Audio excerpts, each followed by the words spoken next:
Y'all, we've been spying on you.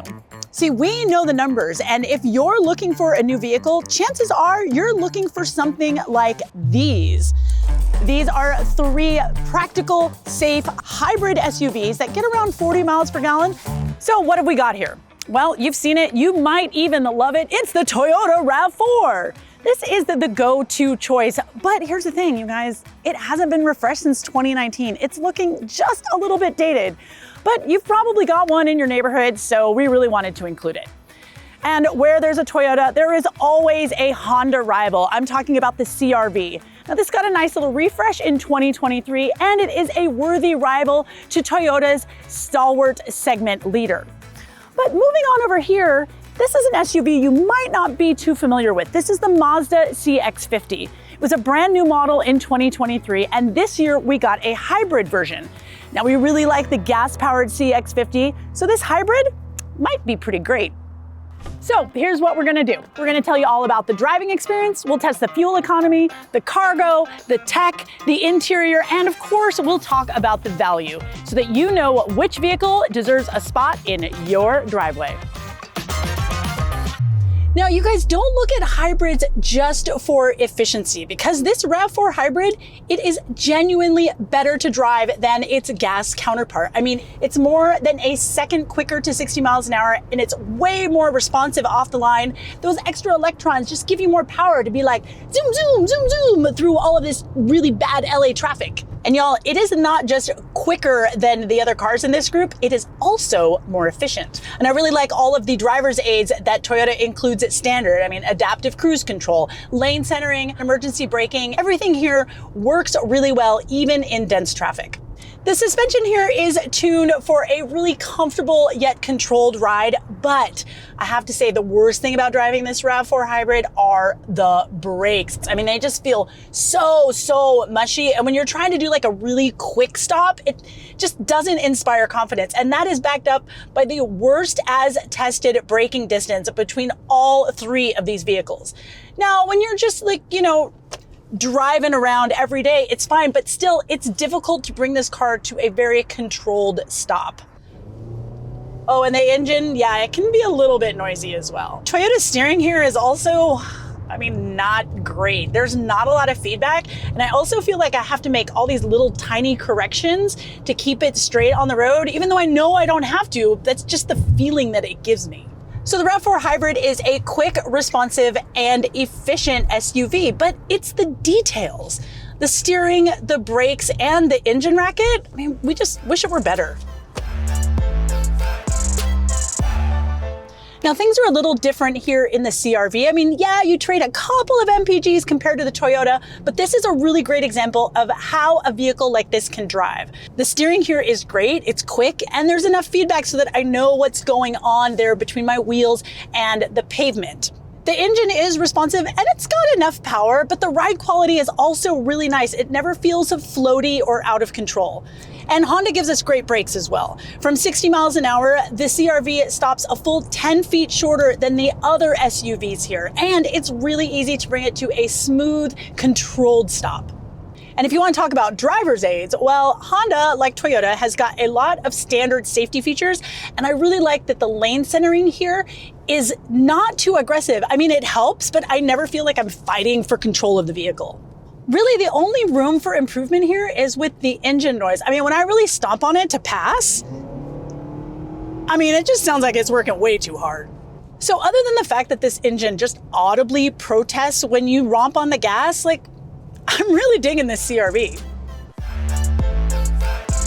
Okay, you guys remember how much we liked the engine in the RAV4? Well, we like the engine here in the CX-50 exactly the same. That's because they are exactly the same. They inked a deal with Toyota to borrow the engine and hybrid system straight out of the RAV4. But it feels a little bit out of place here in the Mazda. I mean, Mazdas are known for, like, you know, being lightweight and zoom zoom and all that, right? But the CX-50 is significantly heavier than the RAV4. So as a result, it is nearly half a second slower to 60 than the RAV4. The steering here is purely Mazda. I mean, it is quick, it is direct, and it's heavy. Now, I really like that, but some of you may not, especially when you consider that the wheelbase of this vehicle is 4 to 5 inches longer than the other SUVs in our test, which means sometimes at slower speeds, like in parking lots, it's a little hard to maneuver. Now, the Mazda does feel a little bit better around a corner than the rest of these SUVs. This car exhibits very little body motions and not a lot of body roll. But the trade-off there is that your ride quality, it's just a little bit on the firm side. It never crosses over into being harsh, but some of you might not be your jam. Actual braking performance is in line with the Toyota, but it's much worse than the gas version of the CX-50. That's because you've got different tires and it's much, much heavier. However, they are tuned so that they're easier to modulate, and coming to a smooth stop is easy breezy. So same motor as the RAV4, do we have the same noise? Yeah, we sure do. It's not the loudest, but it's not the quietest either. Now, as a package, the CX-50 delivers a similar athleticism that we've seen in the Honda CR-V, but what you buy is just going to depend on your preferences. I mean, if you like a little bit of a sportier ride, firmer handling, heavier steering, it is CX-50 all day. But the CR-V, you guys, it's just universally likable. Now, when it comes to the RAV4, sure, it's a little bit more efficient and it's quicker to 60, but on the whole, we just didn't find the driving experience quite as enjoyable. All right, after whipping these guys through the corners, we are going to give the driving trophy to the CR-V, but the CX-50, it's not far behind. Now, if for some reason you don't like any of these vehicles, well, guess what? We've got reviews of nearly everything in the segment over on Edmunds.com. All right, here I am in the CR-V, and there are two things that I noticed. One is just a near perfect seating position that's super adjustable and it's really comfortable. We've got people at Edmunds that are over 6 feet tall and under 5 feet tall, and like everybody can fit. It's awesome. The second thing I noticed is all of the windows. They are really big and I've got great visibility.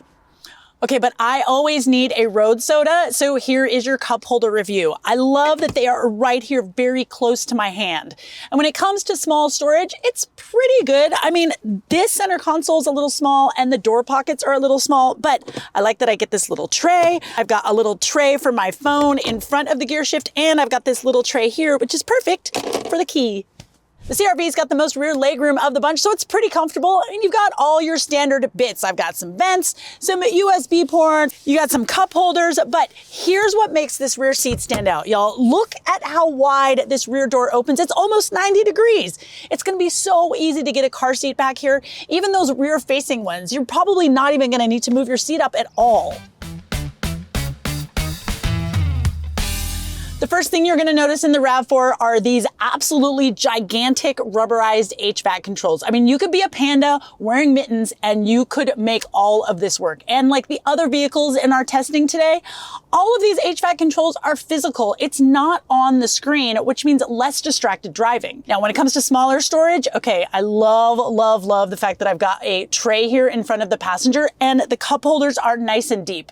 The center console, I mean, it's a little narrow, but it's pretty deep as well, and I've got a good sized door pocket.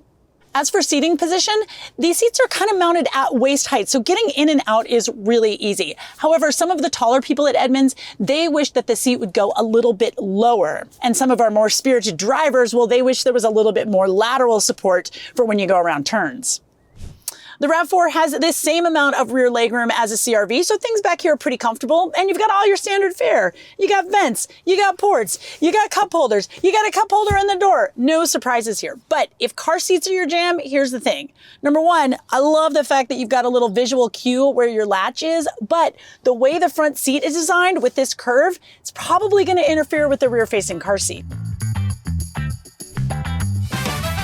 And when you sit down in the Mazda CX-50, you are going to notice straight away the really stellar and elegant design. This is much more of a Lexus Acura feel than it is a Honda or Toyota. I mean, check this out, like this little X stitching right here. I love the inserted piping on the seats. Fit, finish, materials, quality, it's all a step above what we've got here in the competition. But it's not all great, okay? I mean, I don't like this piano black. The cup holders, I feel like they're too far away from me, and the screen is way too far away, but we're gonna talk about that in a second. Small storage too, not really that great. I've got a little tray up here. This center console is pretty small, but hey, at least my door pocket's big. All right, what do you expect back here? You got vents, you got USB ports, you got cup holders, no big surprises. However, this vehicle has the least amount of legroom than all three of these cars. And check out this headroom. I mean, like, I'm only 5'9" and I am almost scraping the top. If you're over 6 feet tall, you might be a little uncomfortable. So when it comes to the interior, we love the way the Mazda looks, but if you've got kids to throw in the back seat, you're gonna wanna have that CR-V. However, both of those vehicles are better than the Toyota RAV4. All right, let's go back to this screen in the Mazda. There's a reason why it's so far away, and that's because it's not a touchscreen. Most of the time, the infotainment system is operated by this little rotary dial here between the seats. It's really satisfying, it's nice and clicky, it's easy to use, the sub-menus and menus are easy to navigate until you get to Apple CarPlay, and that's where it all falls apart. Because now, I can use it as a touchscreen. All right, that's cool, but I cannot use the touchscreen when I'm moving. Then I have to go back to using the rotary dial with Apple CarPlay, which is much harder to use, and then I'm just distracted all the time. You guys, it's the worst. And while wireless Apple CarPlay and Android Auto are both standard, I've had crazy connectivity issues. Now, when it comes to connectivity, I've got 4 USB-C ports. I've also got some wireless charging right here. This Bose stereo system sounds really good, and I can kind of sort of customize my gauge cluster, although not to the extent of the other vehicles. All in all, the tech in here is pretty good, but the Apple CarPlay is just not very well integrated.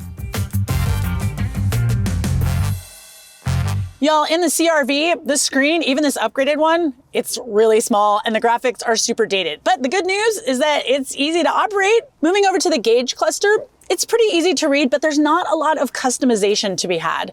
There's 4 USB ports and one of them is an old school USB-A port. I got wireless charging. I mean, look, this tech is not fancy, but it works. It's exactly what you would expect from Honda.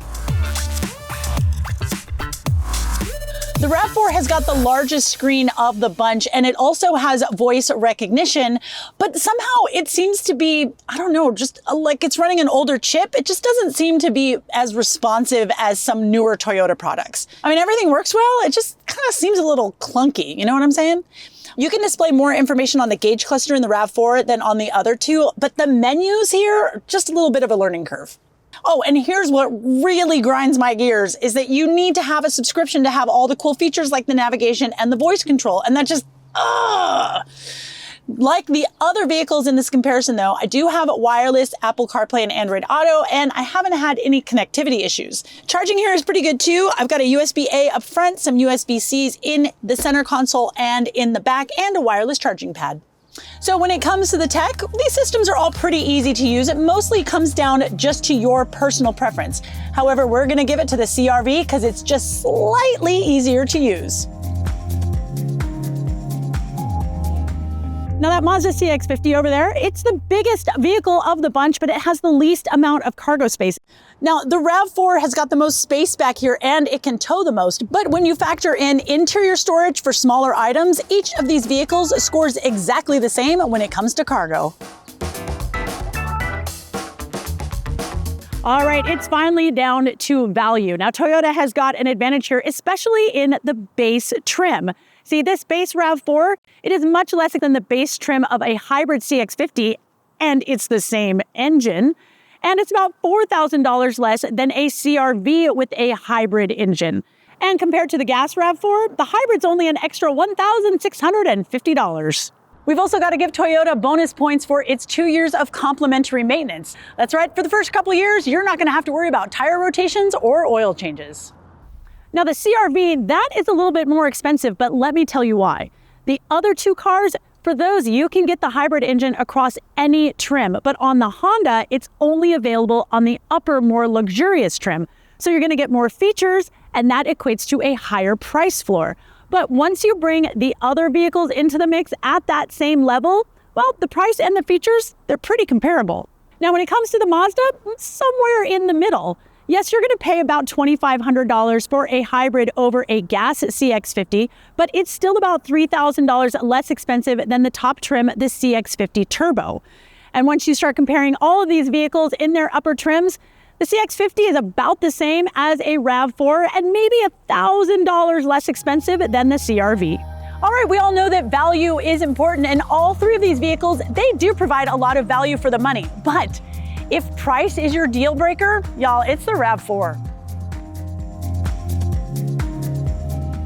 All right, let's get down to the nitty gritty, shall we? Thank you so much for staying with me.